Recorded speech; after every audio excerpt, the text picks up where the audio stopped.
Hello and welcome to this latest video in the OCR GCSE Computer Science series.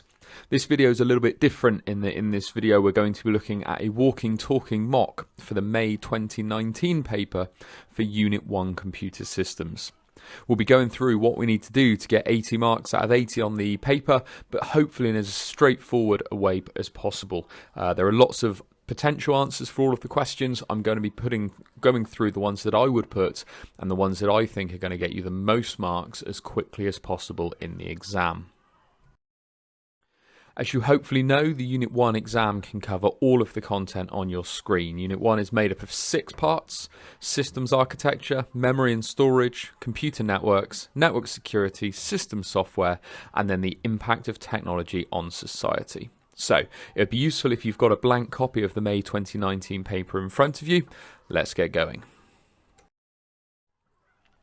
Question 1 is a fill-in-the-blank question, which asks us then to expand one of our answers underneath. It talks about Kerry, who wants to buy a new computer, but does not understand what the different parts of the computer do. Now, I've got 5 marks available for the first part, which is really quite generous in terms of the work we need to do. We simply need to fill in the gaps for each of the different questions. The CPU stands for blank. It's part of the computer that fetches and executes the something that are stored in somewhere.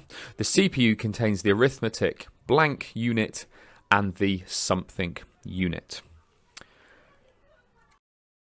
So these are the answers that I'd be putting for that question. The CPU stands for the central processing unit. That one's non-negotiable. That's the only thing that's going to get you a mark on that question.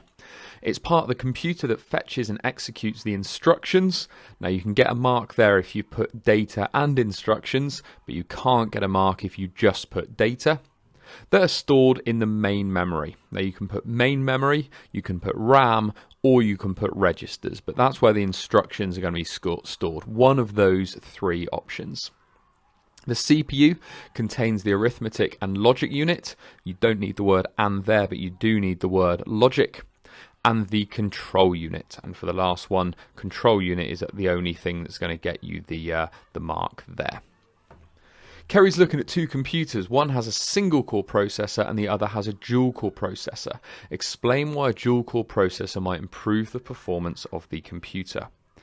This question is all about 2 things happening at the same time, and it's really important that you emphasize that within your answer. Each core undertakes its own fetch, decode and execute cycle at the same time. This means that more instructions can be processed each second, increasing the performance of the computer. This is a 2-mark question, so that second sentence there is really important. The first mark is all about this idea of 2 things happening at the same time. The at the same time part is really important.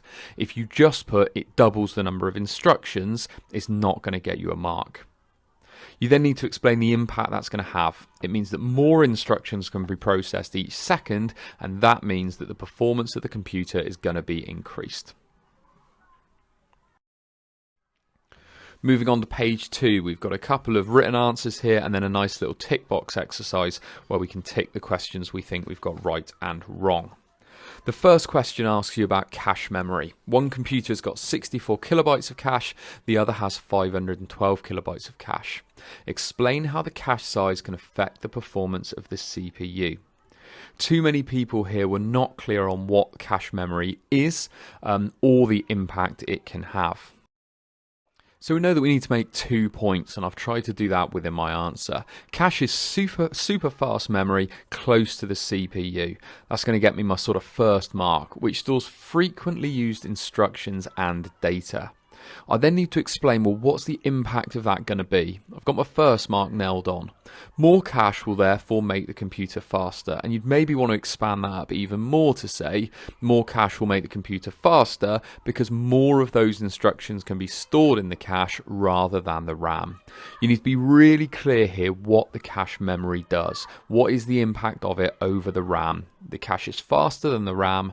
The more we store in the cache, therefore the quicker we'll be able to access those really frequently used instructions. The second question asks you to look at RAM and ROM. There are 5 statements and you need to say which one relates to RAM and which one relates to ROM. You need to read the question carefully. It says tick one or more boxes, is even highlighted in bold. That's hinting to you that at least one of them is going to have both answers ticked. This one's a pretty non-negotiable question. Those are the only answers that are going to get you the mark. Both of them store data. RAM is volatile. That means it loses its memory when the power is switched off. The next question says exactly the same thing, just the opposite.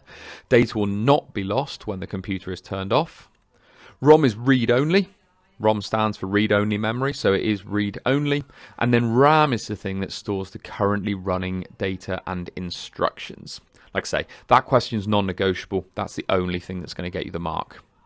Now, if you've got that question right, you should be able to get the bottom question. Give one difference between the two. You need to look at those tick boxes and think, well, what's a difference?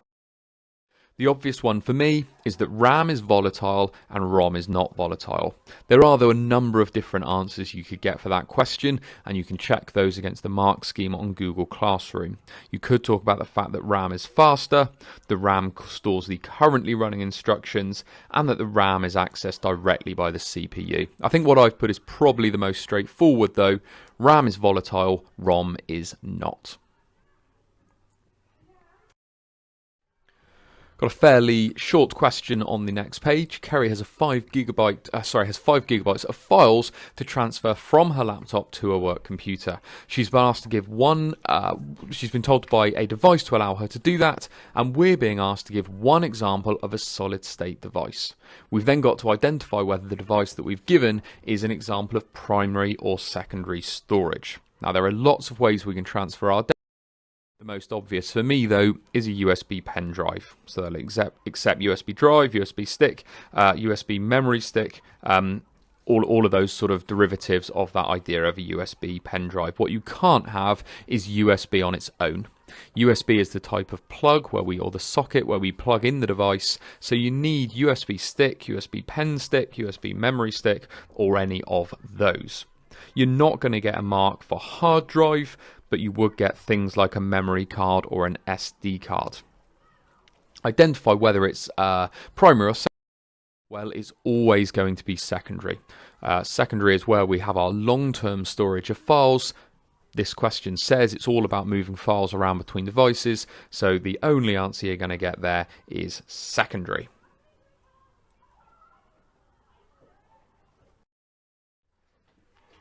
We've then got our essay question. The essay question on this exam paper is slightly different to usual.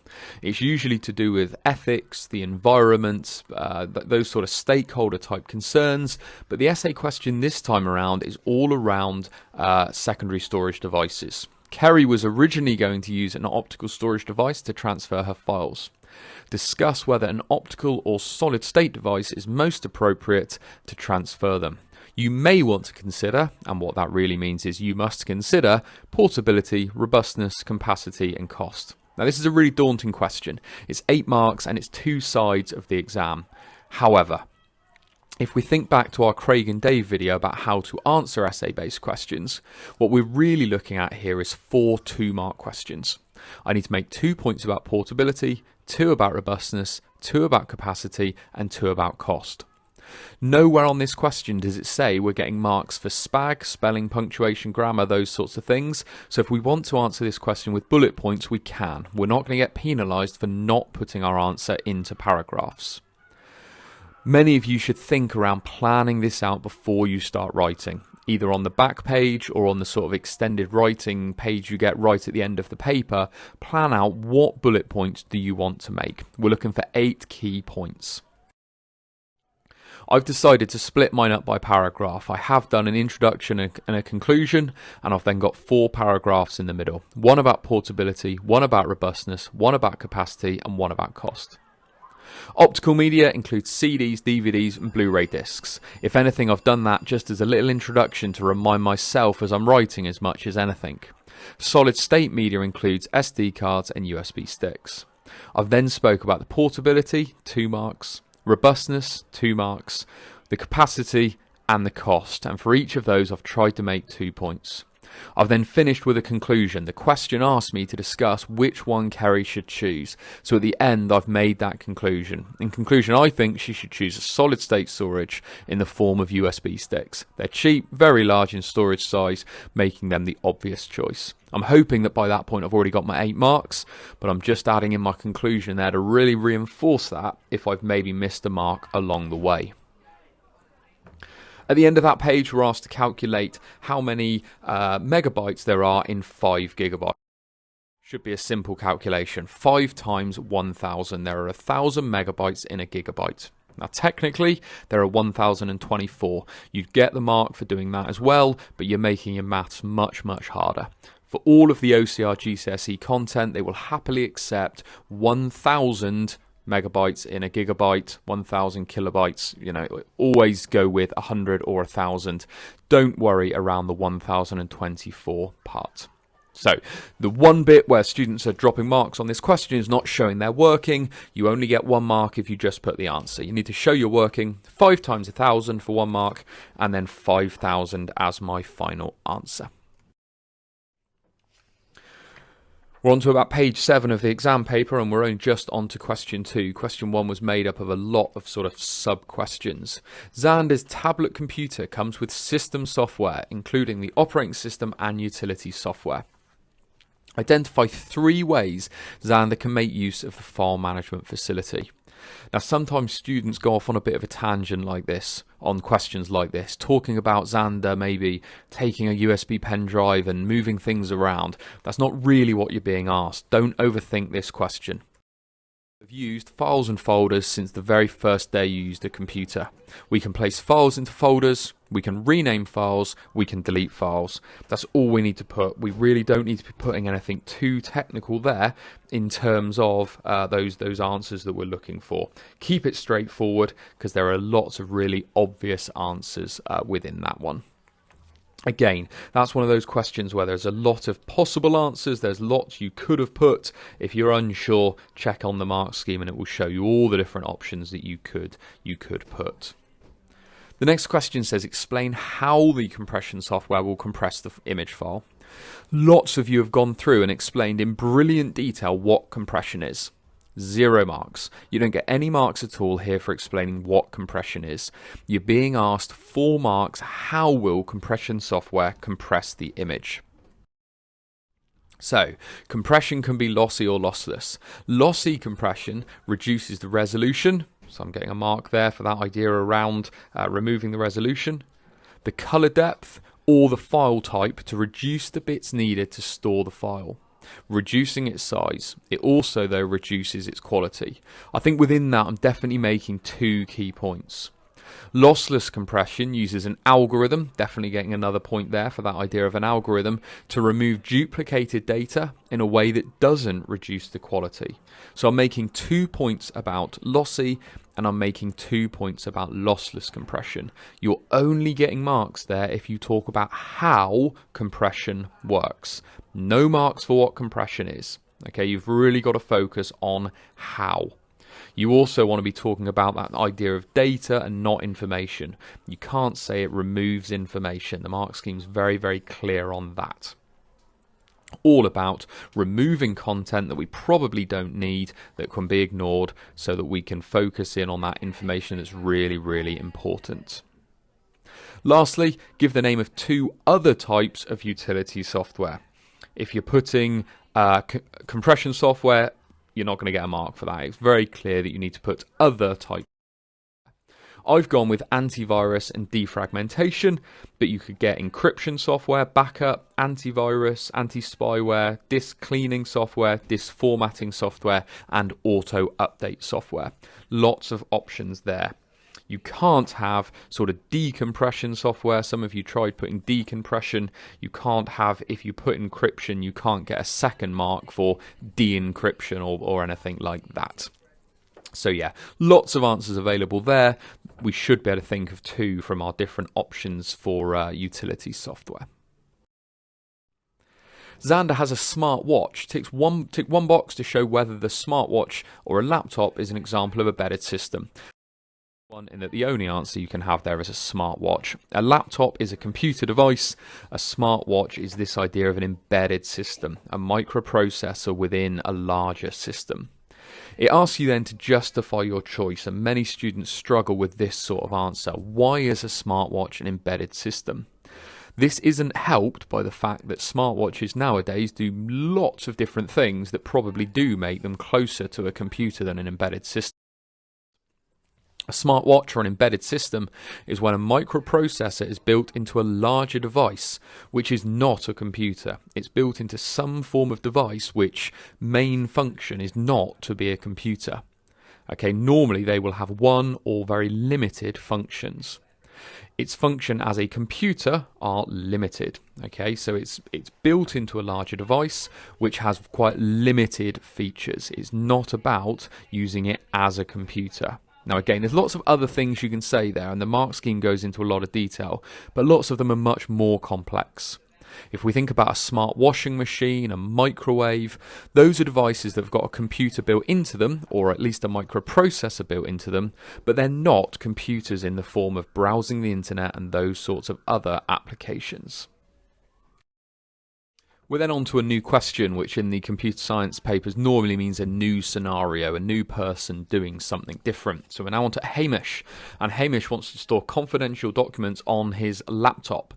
He needs his computer to be secured from unauthorized access when the computer is connected to a network. We've got to describe the problems that can arise from unauthorized access. So you're being asked about the problems. You're not being asked how. We're asking what issues could that mean sort of occur. And it's only 3 marks, so really what we're thinking is we want to come up with 3 issues. But you can do these in different ways. So, viruses could be uploaded onto the laptop, which could allow his documents to be stolen. This could break data protection laws, and then break trust from his customers, or even mean that he loses his job.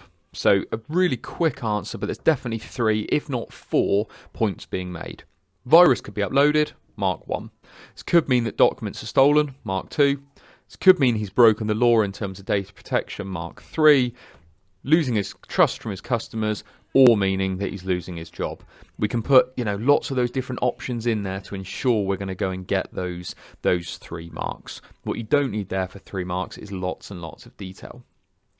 Describe 2 ways Hamish can prevent then unauthorized access to his laptop. Now you're not going to get a mark here for encryption, antivirus, anti-malware, because they're not going to prevent the unauthorized access. Encryption might stop the file from being read, but the person had still already accessed the laptop at that point. It's a 4-mark question. That means we've got to name our method and we've got to explain it. So I've got to have a strong password, 1 mark, such as ones with capital letters plus symbols to stop it being guessed for the 2nd mark. It's really important you don't lose 50% of your marks by just saying password. The laptop should lock after 5 attempts to log in, stopping brute force attacks. So I've said the limited number of attempts, 1 mark, to stop brute force attacks for the 2nd mark. You could also talk about firewalls, biometrics, not leaving it unattended, or some kind of physical security in terms of placing it in a locked room. It's just really important there that you get your 4 marks. Don't know the answer, but not explain it well enough and limit yourself to 2 out of 4. We're on the same question, so we're still talking about Hamish within this question. If unauthorized access does occur, Hamish would like to use encryption to add another layer of protection. Explain how encryption works. Now, again, lots of you have spoken here around what encryption is. No interest at all in what encryption is. This is all about how encryption works, and we need 2 marks. We've got to be making 2. Encryption uses a special key to scramble the data. That sort of phrase of scrambling or jumbling the data is absolutely fine. To make it unreadable without access to the decryption key. This stops the data being understood if stolen. Again, I've made probably 3 points there, but I'm really guaranteeing that the person marking the examiner is going to be able to give me those 2 marks. This idea of jumbling the data using a key, making it unreadable for the 2nd mark without the decryption key. Too many people within this question would talk about what encryption is or spend their time writing a sentence or two about what encryption is. Don't waste your time on that. It's not going to get you any marks. All we want to know is what is encryption. So, this is then a really tough question. This is the hardest one in the paper for me. Pseudocode and flow diagrams are usually only within the Unit 2 paper. However, you can get asked pseudo questions within Unit 1 to help you explain the Unit 1 content. And within this question, they're asking you about encryption. So encryption sits within Unit 1. Even though pseudocode and flow diagrams is Unit 2, they're asking you to apply that skill to explain encryption. Okay, and it's asking you about a Caesar cipher. Like I say, I think this is a really tough question. I think this is a very hard one. If you can make yourself get sort of 3 or 4 marks out of the 5 available for the pseudocode, you can still be well on the way to getting a grade 9 on this. Those are the answers. 4 count 0 to message length -1. You can get a mark if you've put message length. Message length is fine. You don't need to put the -1. We've got the -1 because computers start counting at 0. Humans obviously don't. We're looking for ASCII value in that line 5 with count in between, and line 6 ASCII value plus ASCII plus 1 to increase that count. Down the bottom you've got ASCII value and then new message. Like I say, there's some really tough answers there. Line 10 you should be able to make a guess at. New message equals new message plus the new character that we're adding in, and maybe taking our ASCII value on line 8 from above. Like I say, I think that is a really, really tough question and a really, really hard question in terms of that paper. There are lots of videos on YouTube that will explain this question only in a lot of depth and in a lot of detail. You should, however, be able to get the question on the next slide, which is how would we output the encrypted message? Too many students look at the main question, the pseudocode question, think, blimey, I can't do this, and just turn the page and move on. Really easy. Output or print new message. We know that new message, we can see that new message on line 10 is the thing storing the encrypted value. Output or print new message will get you the mark. Okay, what you mustn't do is put new message in speech marks. That is going to lose you the mark because you're then outputting the phrase new message rather than the variable of new message.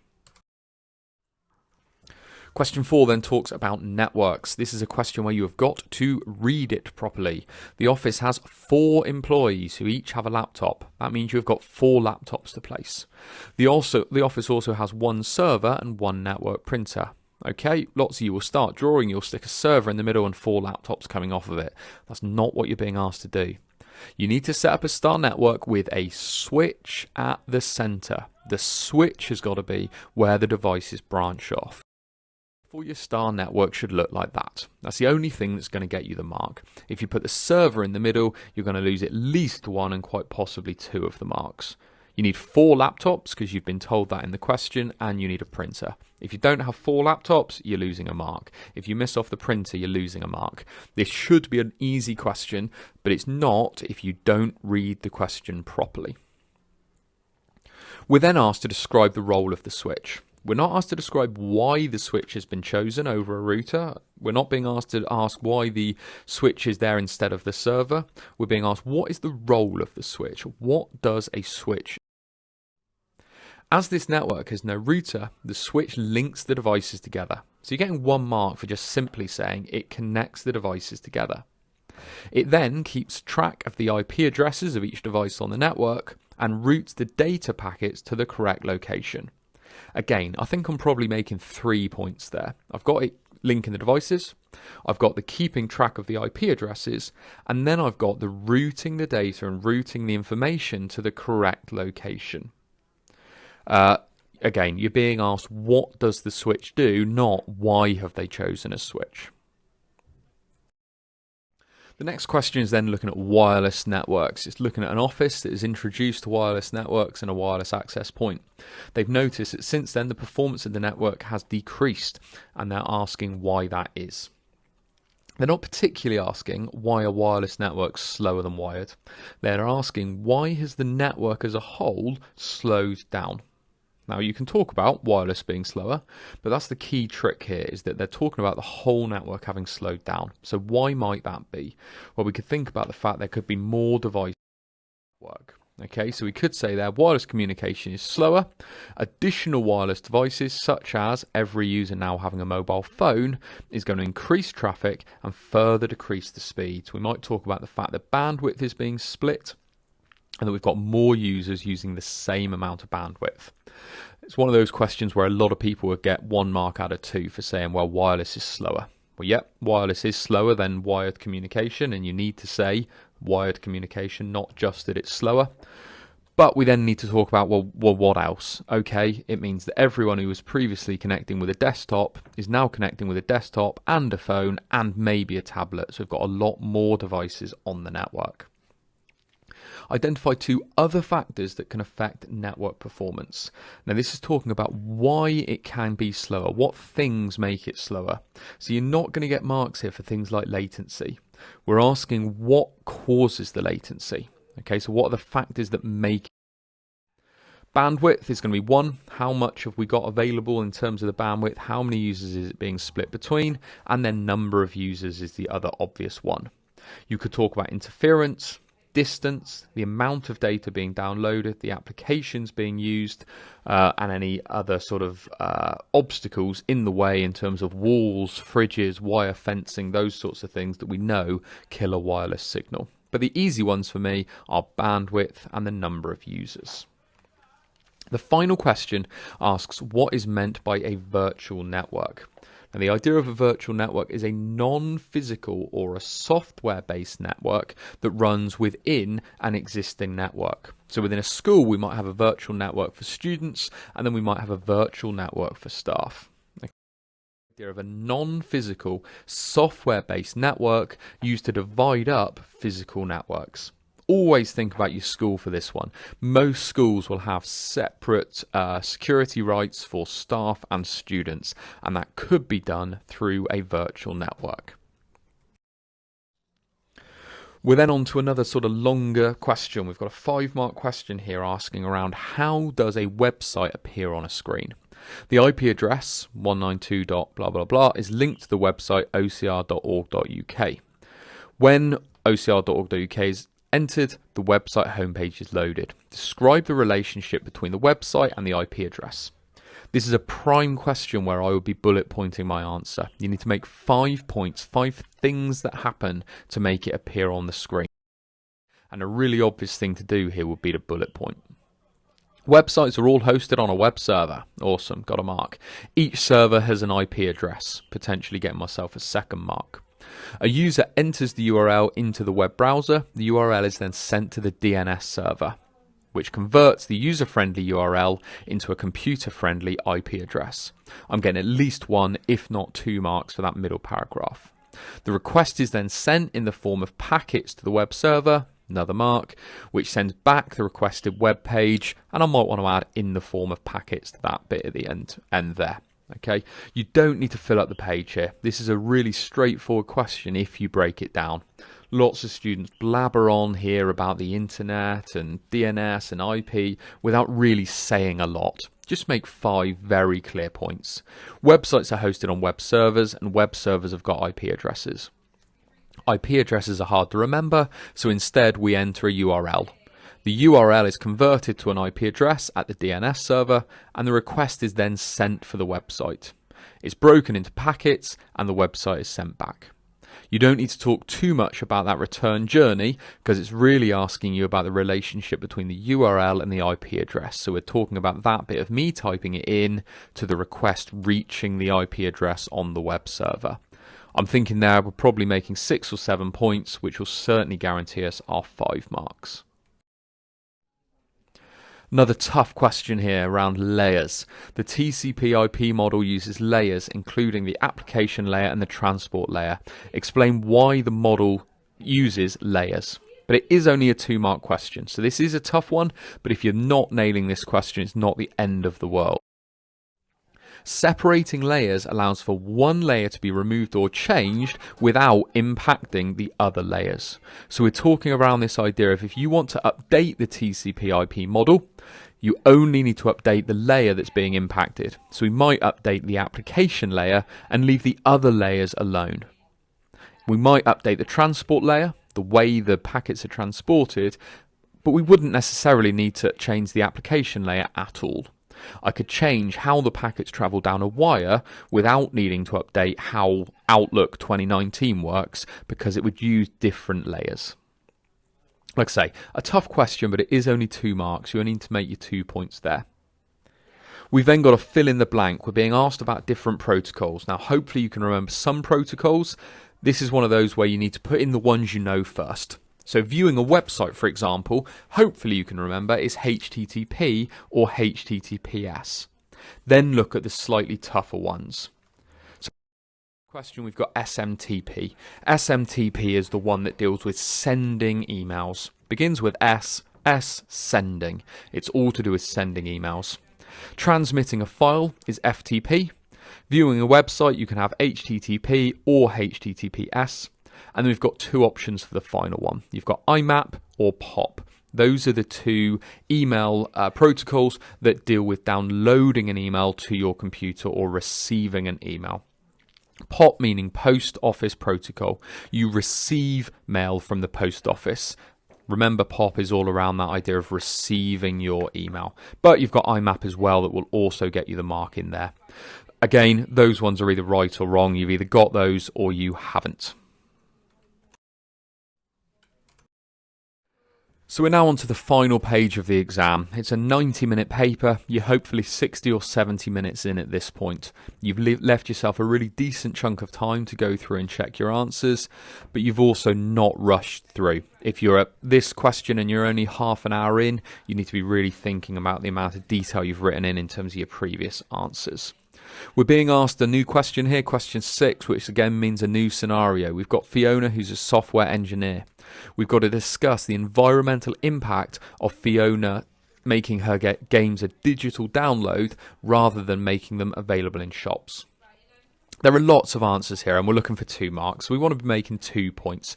2 reasons why a digital download is better. For me, we've got the whole physical copies. That means that there's not going to be any plastic or paper waste that will be needed due to the cases. So you're definitely getting a mark there for talking about the cases. This also reduces plastic when old games are thrown away. So you can talk about landfill and the environmental impact of landfill. We could talk about petrol in terms of delivery of the physical disc. If the disc needs to be delivered to 6 million homes, that's a lot of petrol. We could talk about the discs and the different minerals that might go into making a disc and the fact that those, again, are going to be thrown away. And we've got fewer factory emissions in terms of the factories that would burn those discs in the first place. All of the points that come on the mark scheme are positive in terms of downloads. So you could talk about the negative side of physical copies, all the positives of downloads, but pretty much everything they list as acceptable is a positive and thinking this is a good thing for the environment. It does quite specifically say do not accept more use of computers/electricity to download. So I think the net impact is always going to be positive, so they're not accepting that as an answer. The final question says Fiona releases her game under a proprietary license. Explain why a proprietary license is more appropriate than open source for 2 marks. So we need to make 2 points. Proprietary software can be sold for a fee. That's definitely a benefit. Fiona can make money from this if it's licensed. This means she can make a profit. It also protects her code, stopping others from copying it. I'm clearly there making 2 marks. Proprietary software can be sold for a fee, meaning she makes a profit. It also protects her code or her source code from other people copying it. That is then your last part of your exam and the last page filled in. At this point, you absolutely want to go through your answers again. Like I say, if you've done the exam well, you should have 15-20 minutes or so left at this point. You've got time now to go through, double check your exam and double check all your answers. The exam will always finish with an extra page, a page for you to write more detail if you need to. It's really important that if you use that page, you put a note next to the question. If, for example, I'd used it on question 3 and I wanted to write in more detail, by question 3 I need to put a star and put see the back page. You don't want the examiner to miss it. You want to make it really, really clear to them if that is the case. Hopefully this video has been useful. Like I say, it's by no means giving you the right answers. It's giving you a selection of answers that are correct. On the mark scheme, it will give you all of the answers that are acceptable. You could have put totally different answers to me for most of those questions and still got very decent marks. Like I say, hopefully that's been helpful. If you've got any questions, please do post those either onto the comment section below or onto Google Classroom. Thank you for watching.